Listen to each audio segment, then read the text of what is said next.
బాధాకరం సురేష్ గారు. నాకు బెదిరింపు కాళ్ళు వస్తే ఓకే, నేను ప్రజా జీవితంలో ఉన్న వైఎస్ఆర్ కాంగ్రెస్ పార్టీ దూరంగా జరిగాను. నా భార్య నా కుమార్తెలు ఏం చేశారండి? వాళ్ళకు కూడా కాల్ చేసి బెదిరించారు. బెంగళూరులో పాప ఉంటుంది, హైదరాబాద్లో పాప ఉంటుంది, వాళ్ళకు కూడా ఫోన్ చేసి బెదిరింపులు.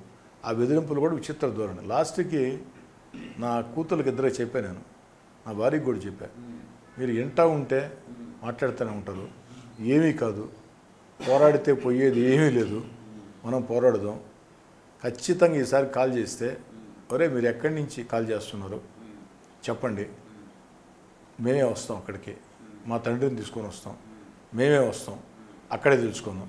అది ఏదైనా పర్వాలేదురా, పులివెందుల సెంటర్ అయినా పర్వాలే, పల్నాడు సెంటర్ అయినా పర్వాలే, ఏ సెంటర్ అయినా పర్వాలే, ఎందుకురా చేతగాంత దద్దమ్మలు చేసే పనులు అయ్యి మహిళల కేంద్రానికి ఫోన్ చేసి బెదిరిస్తున్నారు.